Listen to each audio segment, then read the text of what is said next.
കാസർഗോഡ് വയോധികയെ വീട്ടിൽ മരിച്ച നിലയിൽ കണ്ടെത്തി. കരിന്തളം സ്വദേശി ലക്ഷ്മിയാണ് മരിച്ചത്. കൊലപാതകമാണോ എന്ന് സംശയമുണ്ട്. സംഭവ സ്ഥലത്ത് വിരലടയാള വിദഗ്ധർ പരിശോധന തുടങ്ങിയിട്ടുണ്ട്. പോലീസും അന്വേഷണം ആരംഭിച്ചിട്ടുണ്ട്. അരുൺ പാറക്കൽ കാസർഗോഡ് നിന്ന് വിവരങ്ങളുമായി ചെയ്യുന്നു. അരുൺ, നിലവിൽ രാത്രി വൈകിയാണോ ഇത്തരത്തിലൊരു മരണം സംഭവിച്ചതായി നാട്ടുകാരടക്കം അറിയുന്നത്? കൊലപാതകമെന്ന സംശയത്തിലേക്ക് വിരൽ ചൂണ്ടുന്ന കാര്യങ്ങൾ അതെന്തൊക്കെയാണ്? വിശദാംശം. സുഹൈലെ, രാത്രിയോടെയാണ് അയൽവാസികൾ ഈ വിവരം അറിയുന്നത്.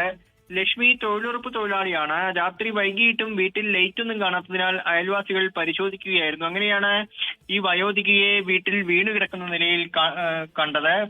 തുടർന്ന് പോലീസിനെ വിവരം അറിയിക്കുകയായിരുന്നു. പോലീസ് എത്തി പരിശോധിച്ചപ്പോഴാണ് വീടിന്റെ മെയിൻ സ്വിച്ച് ഉൾപ്പെടെ ഓഫ് ചെയ്ത നിലയിൽ കാണുന്നത്. വീട് മുൻവശത്ത് നിന്ന് പൂട്ടിയ നിലയിലാണ്. പുറകുവശത്തെ വാതിൽ തുറന്നിട്ട നിലയിലായിരുന്നു.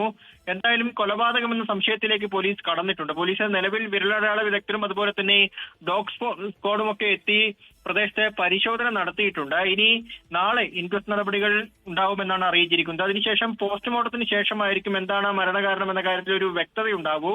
പോലീസ് പ്രാഥമികമായി തന്നെ കൊലപാതകം എന്നൊരു നിഗമനത്തിലേക്ക് കടന്നിട്ടുണ്ട്. സുഹൈൽ, എന്തായാലും കൊലപാതകമെന്ന സംശയമുണ്ട്. കാരണം പരിസരത്തൊക്കെ വീട്ടിൽ കറണ്ട് ഉള്ളപ്പോൾ, വൈദ്യുതി ഉള്ളപ്പോൾ ഈ വീട്ടിലെ വൈദ്യുതി മാത്രം വിച്ഛേദിച്ച നിലയിലാണ്. ഇതിനു പുറമെ പുറകുവശത്തെ വാതിൽ തുറന്നിട്ട നിലയിൽ രാത്രി സമയമാണ്. അതുകൊണ്ട് തന്നെ മറ്റാരോ കടന്നു വന്ന് ഇത്തരത്തിൽ ക്രൂരത നടത്തി പുറത്തേക്കോടി രക്ഷപ്പെട്ടതാണോ എന്ന് പോലീസ് സംശയിക്കുന്നുണ്ട്. പ്രാഥമിക അന്വേഷണത്തിൽ കൊലപാതക നിഗമനത്തിൽ പോലീസിന്റെ അന്വേഷണം തുടരുകയാണ്. ലോകത്തെവിടെയായാലും ഏത് സമയത്തും 24 വാർത്തകളും ഓഗ്മെന്റഡ് റിയാലിറ്റി പാക്കേജുകളും എക്സ്പ്ലെയിനറുകളും വിശദമായി കാണാൻ ഞങ്ങളുടെ യൂട്യൂബ് ചാനൽ നിങ്ങൾക്ക് സബ്സ്ക്രൈബ് ചെയ്യാം.